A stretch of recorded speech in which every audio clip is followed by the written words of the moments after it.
My name is Madison Clark, and on the 5th day of our honeymoon, my husband placed a divorce envelope on the table, looked me straight in the eye, and said, I married you because of a bet, $20,000. You won. But so did I. He smiled, that smug grin of a man who thinks he just played a fool. But what he didn't know was, I'm not the kind of bet you walk away from unscathed. And that wedding, where it all began, was also where I quietly launched a plan that would make him pay every single day, right inside the very company where he now sat as an executive. Have you ever been treated like a wager, a pawn in someone's power game? If so, share your story in the comments. I want to hear it.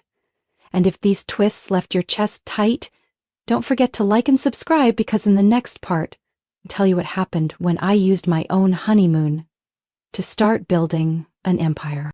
I was born and raised in a small town in northern Michigan, where winter came early and big dreams were often buried beneath the snow. My family wasn't wealthy, but my parents always taught me one thing. If I wanted to survive in a world run by powerful men, I had to do twice as well and speak half as much. After graduating from Wharton with honors and completing 2 internships at major investment firms in Chicago, I was hired by Northbridge Capital Group, one of the most powerful financial firms in New York. I remember my first day walking into that glass tower. Tall, cold, and so polished I could see my own fear reflected in every step I took. Derek Foster was the first to speak to me after orientation. He was tall, smooth-talking, with steely gray eyes and a smile that made me believe I was special, even though I was just one of hundreds of new hires.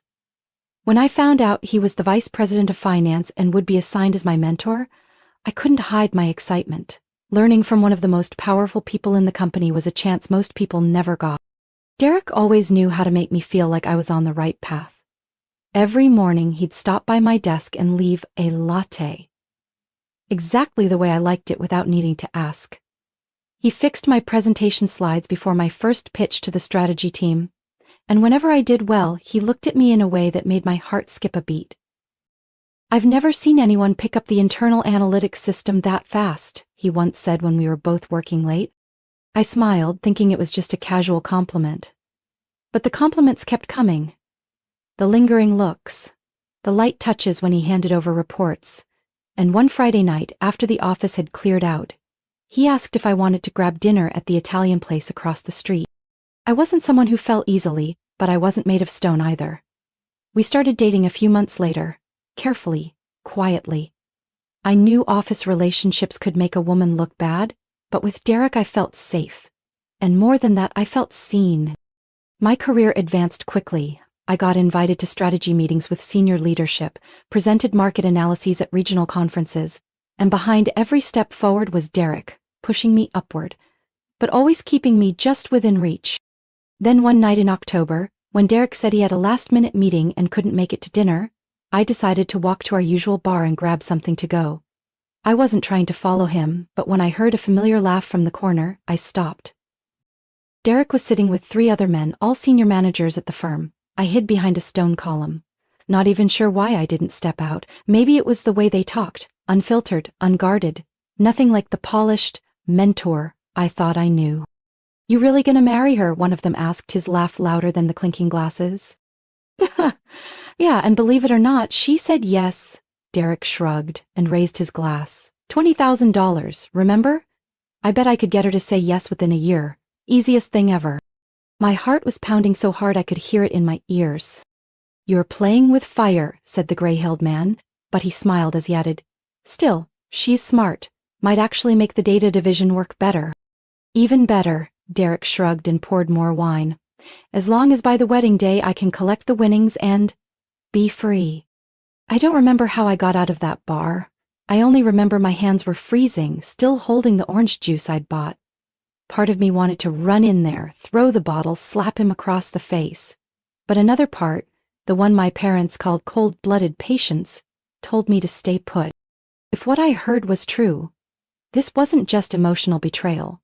This was an abuse of power, ethics, and trust, packaged in a velvet box called marriage.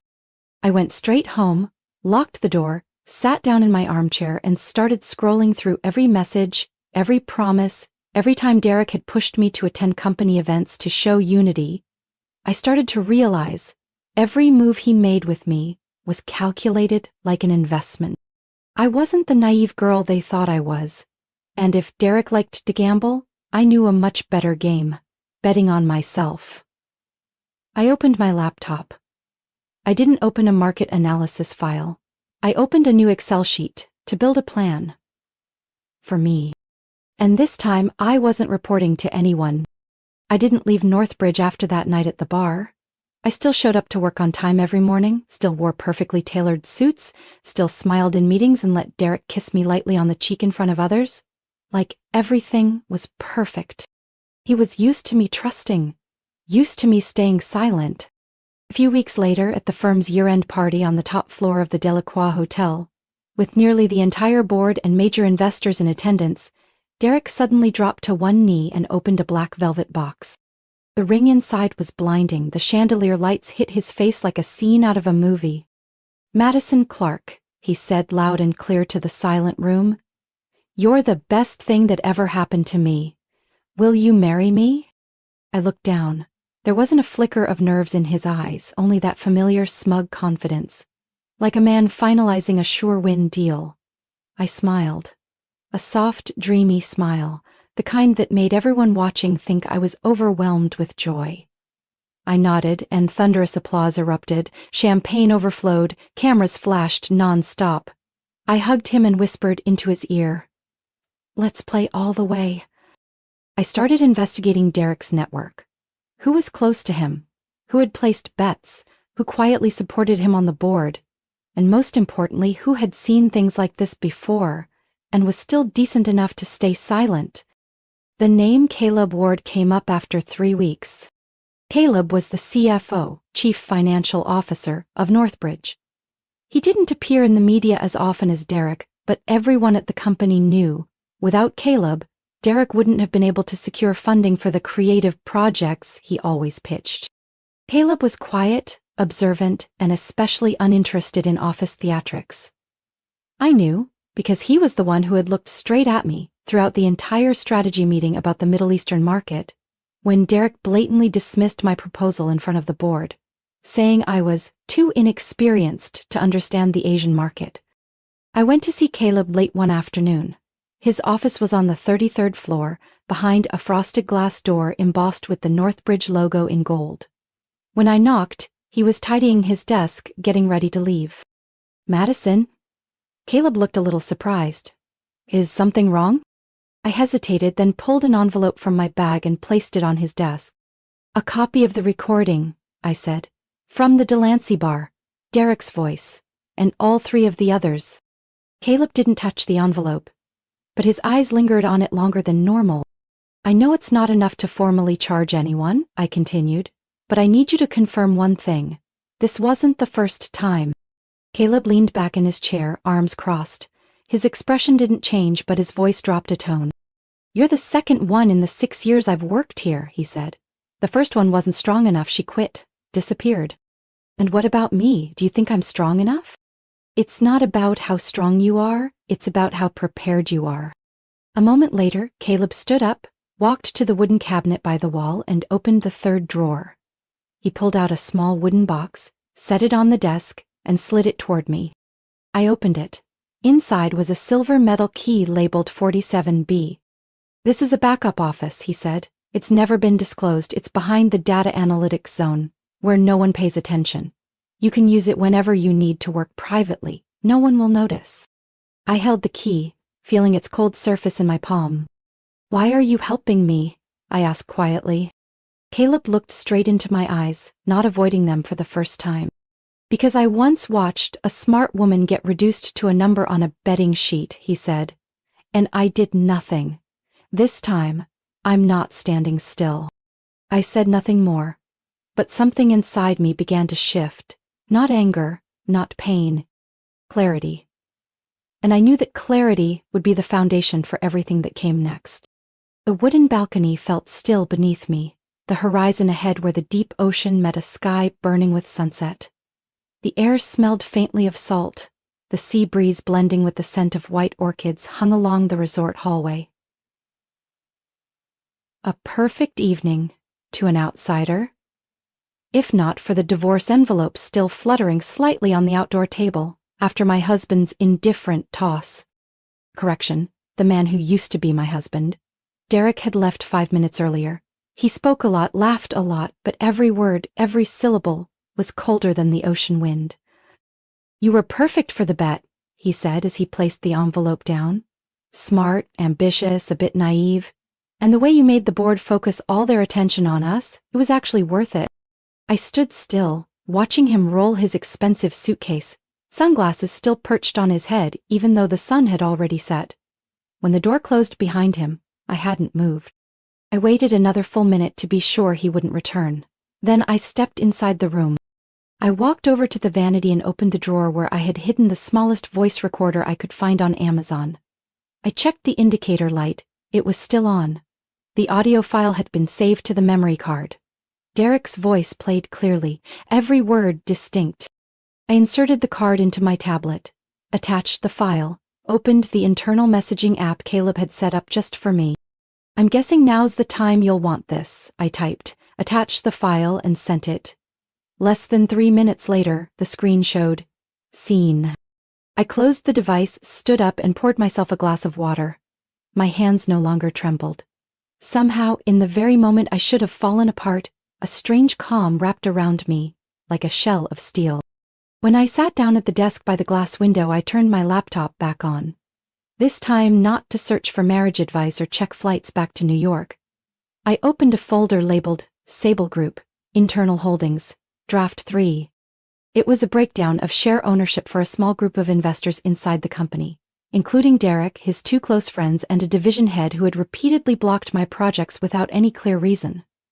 They weren't official shareholders, but through a chain of cross-decals and secondary funds, they collectively held nearly 18% of Northbridge stock.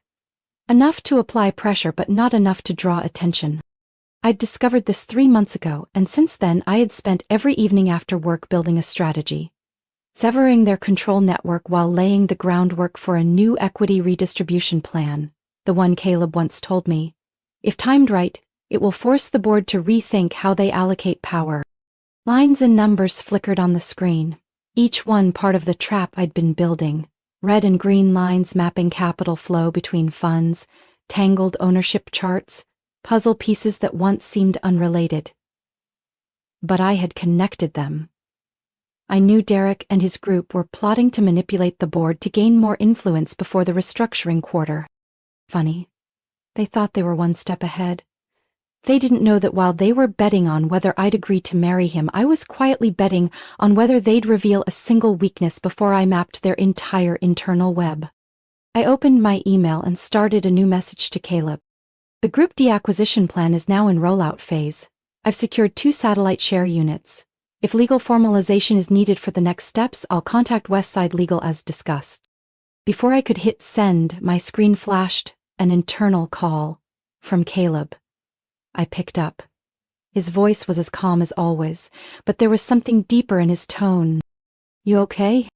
Do you want an emotional answer or a data-based one?" I asked, the corner of my mouth lifting slightly. He chuckled softly. "Data. I've just officially lost a husband but gained a recording and 2 new leverage points in equity. The trade ratio isn't bad." A pause, then Caleb said, "This resort, Madison, do you know who owns it?" I looked out at the balcony, the palm trees swayed in the breeze. I understood what he was getting at. Northbridge? Not just Northbridge. It's part of an internal investment fund, held under one of the subsidiaries Derek used to manage. But as of last month, it was transferred into the reserve fund, a fund I oversee. I froze. For a split second, I felt like I was standing in the middle of a chessboard where every move had already been arranged. But not by Derek. "So, you knew?" "No. But I suspected. And I wanted to make sure you had a safe place to react when the time came." I leaned back in my chair and closed my eyes for a moment. Everything was starting to align. "Thank you," I said quietly. "I won't waste this opportunity." Caleb said nothing more. The call ended. I turned back to the screen, made a few final adjustments to the report, and saved it to a separate encrypted drive. The original version I would hand to Caleb later. The duplicate? I left it on the computer, right where anyone curious would see it. A sweet little bait. I rose from the desk, leaving the untouched glass of cold water on the wooden table. Outside, the sun had completely set. In the night sky, stars had begun to appear, twinkling above the deep, dark water. They shone, quiet, steady, and no one could control them. I smiled, walked back into the room, and closed the balcony door. Everything was only just beginning. I returned to New York on a Monday morning, exactly 1 week after Derek left the resort. The city was as noisy as ever, but inside me there was a strange and growing stillness. Like when you know a storm is coming, but this time, you're the one holding the key to the first door. I didn't go back to my old apartment. I rented a small studio near the Northbridge headquarters, where I could work through the night without drawing attention. Caleb helped arrange a meeting with the legal representatives of 3 minority shareholders. People who were fed up with the way Derek's group manipulated strategic decisions, but didn't have enough voice to fight back. We formed an alliance. I didn't sign anything directly. All transactions were conducted through a legal proxy. And the personal fund I had quietly opened over the past year, pulling a portion from my paycheck each month to drip, invest into scattered equity units. Every small transfer, every careful step, like placing individual pieces on a large chessboard. By the time it was done, I held 11% of the shares, not enough to cause a stir, but enough to make anyone on the board glance at my name once when scanning the representative list. The mid-quarter board meeting took place in the conference room on the 38th floor, the same place I had previously only been allowed to enter to provide requested data. That day I wore a stone-gray suit, tailored and sleek. I didn't dress to impress. I dressed to be noticed. Quietly. Ocean. The meeting room door opened precisely at 10 o'clock, when the wall clock chimed. Caleb was standing at the head of the table, speaking with 2 regional finance directors. When I stepped inside, the entire room went silent. And then my eyes met Derek's. As always, he claimed the chair to Caleb's left, like nothing had shifted, with his laptop neatly placed in front of him and his black coffee. But this time his hands froze above the keyboard when he saw me. Not because he couldn't believe I was there, but because he was certain I'd never dare to return. "Madison?" His voice cracked slightly, unable to stay composed. "I thought you were still on leave." I gave a faint smile, pulled out a chair and sat down next to Caleb. "I'm no longer an employee who needs to request time off, am I?" Caleb glanced at me, giving a subtle nod. Derek frowned. "Then, in what capacity?" "Authorized shareholder," I said, then pulled a file folder from my leather bag and placed it on the table. "I represent 3 minority shareholder groups, along with a private fund, totaling 11%.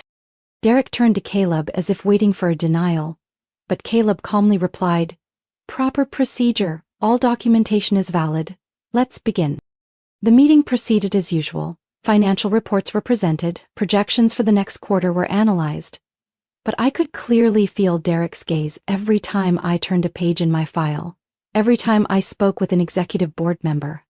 When the discussion segment began, a regional finance director raised a concern about strategic effectiveness in the Asian division, a division that had previously been entirely under Derek's control. I spoke for the first time. "I have a few observations," I said, "based on market data I compiled from the past 6 quarters. If we adjust the risk analysis model and cut out a few weak partners, the profit margin could improve by 2.4%. I slid the printed analysis report toward the regional director. He flipped through a few pages, then looked up in surprise. "Very thorough. Who conducted this analysis?" "I did, on my honeymoon," I replied without changing expression. Derek clenched his jaw. A few people in the room glanced at him, but no one said a word. Stories spread through a company faster than internal bulletins, and they were starting to understand who was actually in control. When the meeting ended, the shareholders began leaving the room. Caleb remained seated, organizing his documents. With his jaw tight and shoulders squared, Derek crossed the room, composure fraying at the edges. "Madison, you don't have to do this. I'm not doing anything. I'm simply present. At the right place at the right time in a fully legal capacity. The rest you brought on yourself. You're destroying everything I built." "No," I corrected. I'm reclaiming what I was used to cover up, and I haven't even started building anything yet." Without a word, Caleb moved between us, measured, polite, but impossible to ignore. "We have another meeting scheduled. If you'd like to discuss further, I suggest you book a formal appointment with legal." Derek looked at him. A second later, he stepped back and nodded. I left the meeting room with Caleb. We said nothing as we walked down the long glass hallway. But as we neared the elevators, he tilted his head slightly and asked, "How does it feel?" I looked straight ahead and pressed the elevator button. Like stepping onto the stage of a play where I used to be just a prop. My name didn't appear on the new staffing chart. There was no announcement from HR, no all-company email, no introduction at the Monday morning meeting. All I did after that shareholder meeting was move my office to a hidden corner behind the data analytics floor, where most senior executives never set foot. It was room 47B, the one Caleb had once told me about. I placed a small wooden nameplate on the desk. No title, just the name, Madison Clark. And from there I began. I chose each person carefully. Not the most polished resumes or Ivy League degrees, but those who understood data wasn't just numbers, it was language. I recruited 2 analysts from the R&D department, one of whom had been kicked off Derek's strategy team for being too detail-obsessed.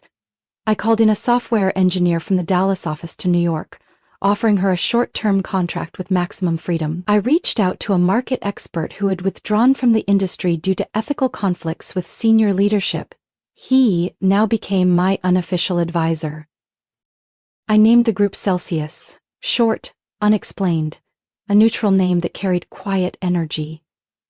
The only place Celsius appeared was in the internal meeting calendar, under the label Risk Analytics Redesign Platform. A vague enough term to avoid attention, but familiar enough not to raise questions. We worked at night. The lights in 47B stayed on past 8 p.m. every day, and for 3 months after the shareholder meeting, Celsius restructured the entire data chain for the Asian market, adjusted risk models to factor in human behavior, tracked real-time consumer habits, and built a forecasting tool more accurate than any system Derek had ever pitched. I didn't tell anyone. I didn't submit reports directly to the board. I let Caleb strategically approach individual senior members, offering pilot proposals, without naming the source. My reports were signed under Market Temperature Analysis Data Team. Some sections were excerpted and attached to other departmental reports, slipped into meetings I never attended. For 2 months, no one knew what Celsius was, who led it, or where it came from. They only knew that the performance of all related teams had increased by 15% on average. Investment risk had dropped significantly, and a few deals Derek had sworn would fail, unexpectedly succeeded. Then, the rumors started to spread. Someone's revamping the analytics system. Where's this new tool coming from? Can't be Derek's department, the analysis style is completely different. Derek began to panic. I knew from a former assistant of his. She messaged me one evening. "He's auditing every department, trying to find who's behind this improved data. His face isn't happy." I didn't react. I still came to the office every day but no longer joined large team meetings. I declined internal presentation invites, citing that I was advising shareholders, which was entirely true. My name began popping up in hallway conversations, but no one had anything solid. Derek came to see Caleb twice in 1 week. I happened to walk past the conference room and saw him leaning over the table, voice raised through the glass. "You know who's doing this, don't you?" Caleb responded calmly, "I don't answer questions based on feelings." Afterward, he returned to my office and placed a new restructuring diagram on my desk, speaking casually. "The executive team just approved the pilot rollout across Southeast Asia, based on Celsius's model. You'll need to prepare a transition team." My eyes traced the layout and I nodded once, measured and sure. "It'll be ready in 2 weeks."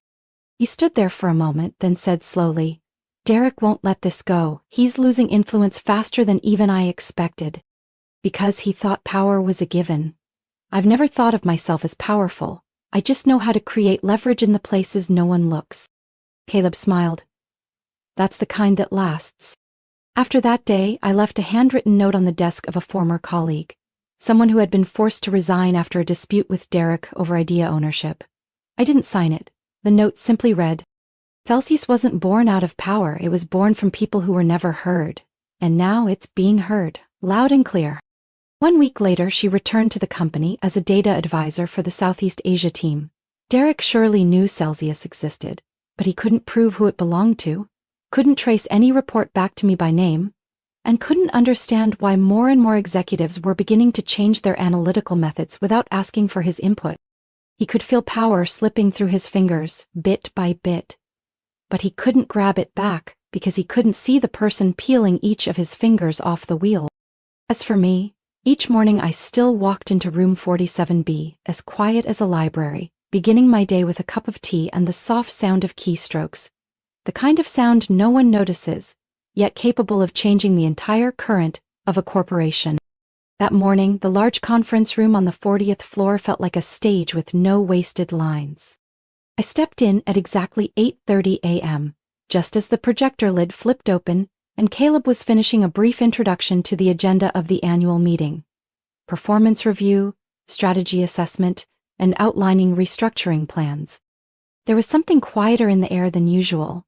Maybe because everyone had already heard the hallway rumor that a restructuring proposal was about to be presented. But no one knew by whom, or which department would be affected. I sat in the third seat on Caleb's right, not in the center. The seat of a senior advisor, not an executive. But today, my silence would no longer be a shield. Caleb opened with a short report on the financial metrics. Then the chairman of the board spoke. We've received a proposal from the Internal Strategic Advisory Group. Ms. Clark, the floor is yours. I stepped forward, calm and steady, toward the front of the long table. On the screen behind me, the title appeared plainly.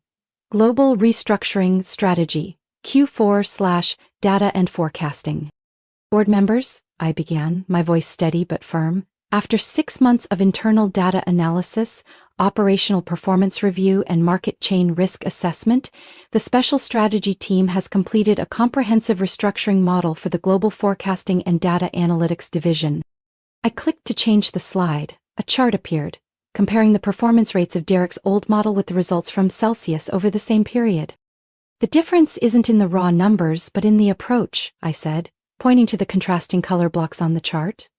While the old model focused on reacting to market behavior, the new model enables proactive forecasting, early intervention, and up to 18% savings in capital flow adjustment costs.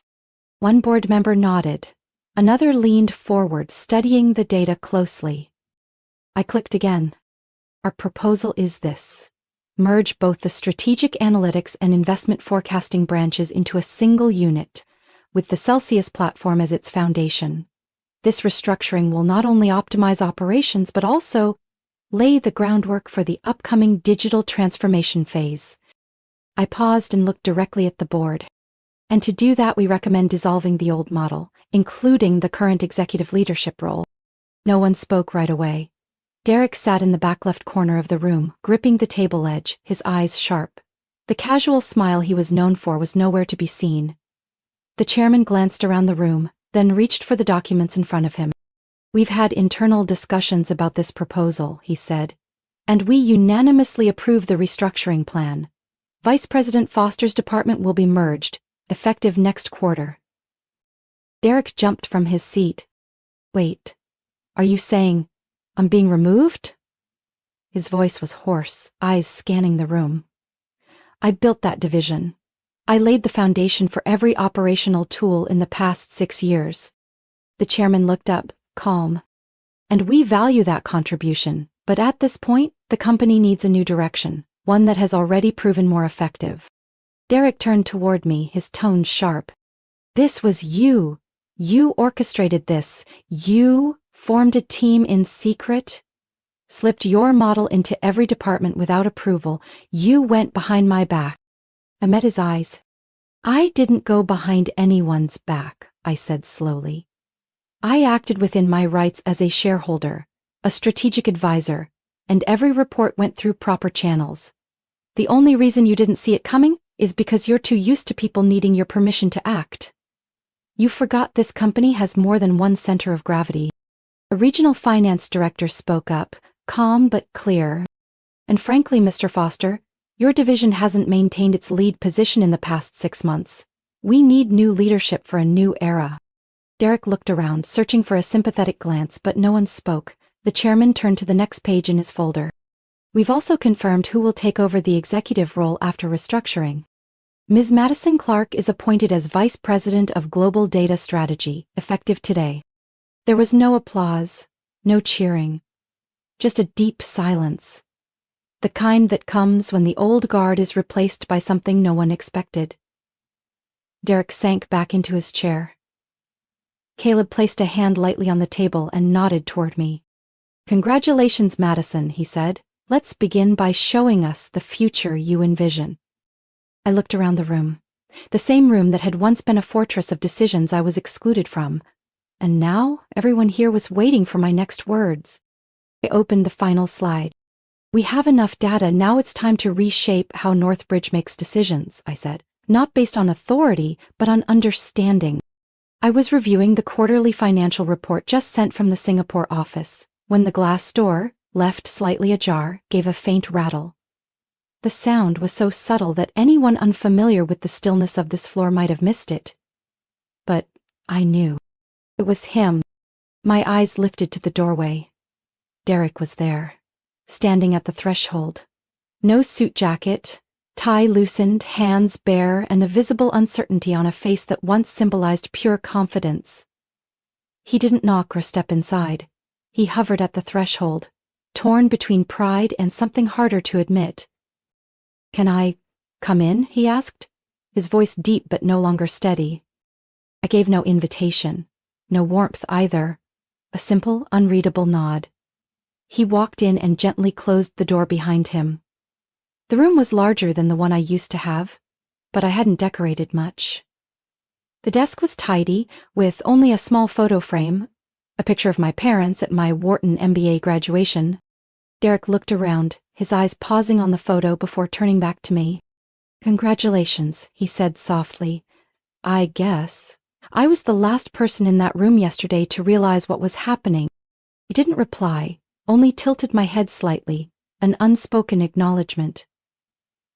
He sat down in the chair across from my desk, fingers interlaced. For a long while we said nothing. I let him be the one to speak first. "Listen." Derek inhaled deeply. "I'm not here to ask for forgiveness. I know. Some things I did can't be undone." I raised my gaze. "You say that like it was just a mistake." He gave a bitter smile. "I don't expect you to believe me, but what I want, just one thing, is a chance to save some dignity. I don't want to leave the company like this. I don't want to be seen as someone shoved out the back door." I gently set my pen down and leaned back in my chair, my voice low and slow. "I never intended to force you out." Derek blinked. "What?" "I never planned to fire you," I repeated calmly. "I could have. I had the legal grounds, the authority, but I chose not to." He looked at me, doubt obvious in his eyes. "Why? Pity?" I shook my head. "Because I want you to stay. I want you in the meetings you used to lead, sitting on the sidelines you once ruled, reading the reports I used to ghostwrite. And every day, I want you to witness what it's like to be replaced." Derek froze. "I'm not seeking revenge," I continued, my voice completely free of anger. "I'm only reclaiming what was mine. No more, but also no less." "I underestimated you?" "No," I corrected. "You misjudged everything." For the first time, I saw a glimpse of the real Derek.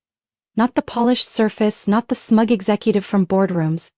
Just a man beginning to understand that the power he once held didn't come from true ability, but from manipulation and the illusion of control. "I'll work seriously," he said, almost like a vow. "I know I won't regain my old position, but at the very least, I want a chance to do right. Then start from zero, the way I once did." He nodded slowly, then stood and offered a slight bow in place of a thank you. Before leaving, he turned back, his voice deeper, as if something had just occurred to him. "Back then, when I made that bet with those guys, I truly thought you'd fall in love with me, and that would be a double win." I didn't change my expression. "You're saying that to ease your conscience?" He stepped out of the office, leaving the door to close behind him. Caleb and I didn't start with a kiss. There was no candlelit dinner, no romantic jazz, no sweet proposal at sunset.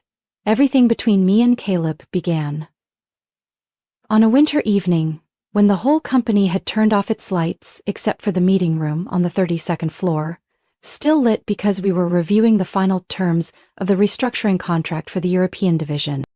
I was halfway through drafting the addendum when Caleb stood up to refill his coffee, then placed a cup in front of me. "You know we could finish this tomorrow, right?" he said, half joking. "Because you think tomorrow will be less busy?"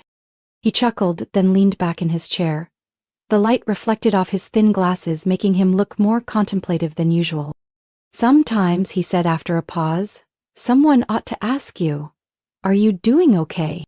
I looked up, surprised that the question didn't come from a therapist or a close friend, but from a quiet ally. Someone who always stepped back at the right moment so I could step forward, but who also always showed up when I needed a steady anchor. "Why do you ask?" I said softly. "Is that you do everything without ever showing a crack.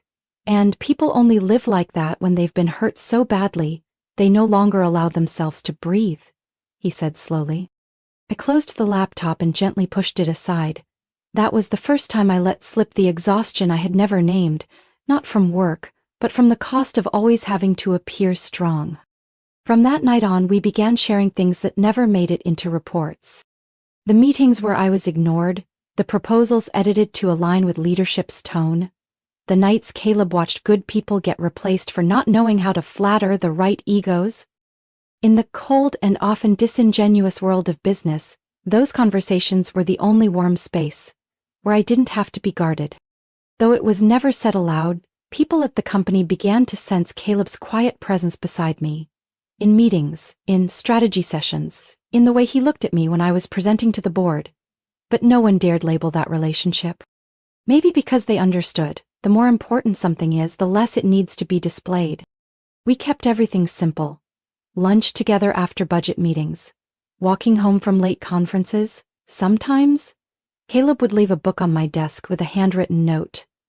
"Page 86, might make you rethink your forecast model for the banking sector." And in return, I'd leave an espresso on his desk when I knew he was buried in calls from the board. 1 year after my official appointment, I received an email from Caleb. Subject line: "New strategic proposal for next quarter." Message: "What if we went back to where everything once ended and started again, a different way? Next week. Just you, me, and the ocean." I laughed.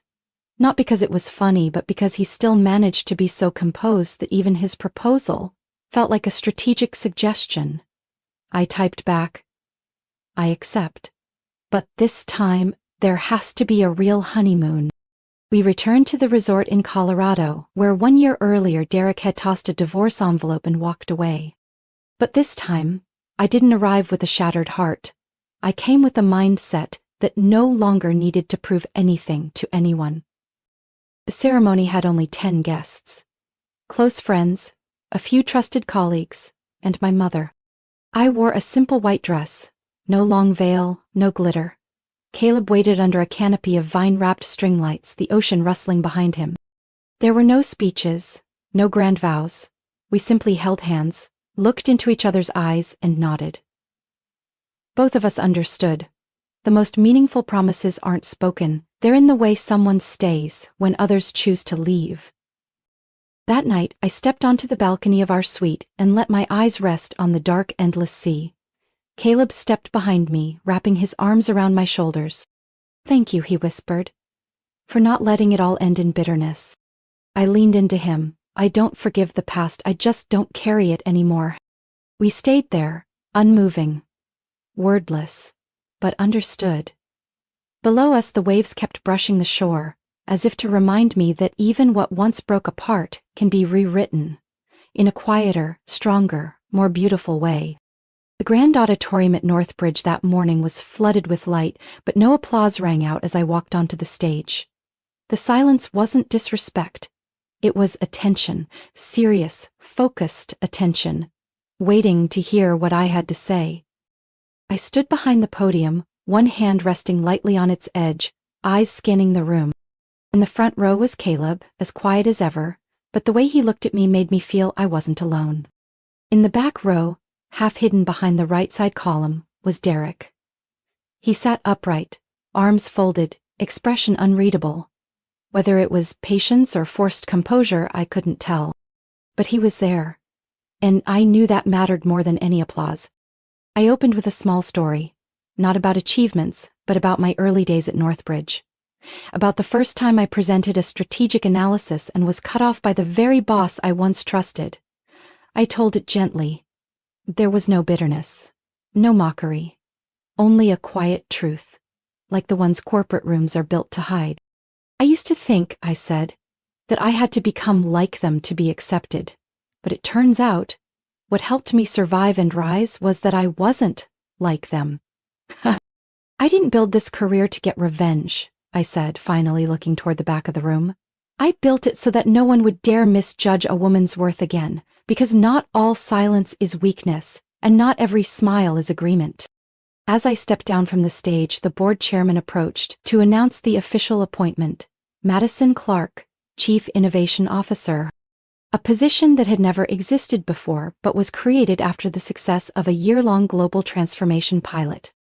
As he shook my hand, he said softly, "You didn't just shift strategy, you shifted the way this entire system sees itself." I smiled, thanked him, and stepped down. As I returned to the front row, a few board members came to shake my hand to congratulate me, but I didn't see Caleb among them. Not until I exited the auditorium, walked down the long glass hallway toward the main lobby, did I find him leaning against a stone pillar, holding 2 cups of hot coffee. "Switched from espresso to mocha?" I teased, taking the cup. "No," he smiled. "I figured today could use something a little sweeter." I looked out through the windows, watching people move across the plaza. The October breeze in New York was light and dry, enough to turn the maple trees along Lexington Avenue into blazing shades of amber. Caleb turned to me, reaching out his hand as if it were an ordinary afternoon, as if he hadn't just heard my entire speech from the front row. I placed my hand in his. We walked out of the building, not rushed, not hesitant. A few glances followed us, a few distant nods, but no one said anything out of line. They knew. Empty words couldn't touch a woman who had made it here on her own 2 feet. The ring on my hand sparkled under the autumn sun. But it wasn't a ring meant to claim ownership. It stood for something else, a respect built through time, through action, and through the quiet partnership of 2 people who never needed to prove anything, except trust. We walked into the wind without looking back, but I knew that behind me on the top floor of the Northbridge building someone was watching, and I believed he finally understood. Some losses don't come from being kicked off the table, they come from no longer being invited back. What do you think about the way I chose to end this game? Not with loud revenge, but with a position no one could deny. Have you ever been underestimated, dismissed, or misjudged just because you didn't meet someone else's expectations? If so, I want to hear your story. Share it in the comments. Because sometimes, the quietest experiences carry the greatest power to change everything. If this story made you feel something about value, resilience, or simply the strength behind intentional silence, don't forget to like and subscribe.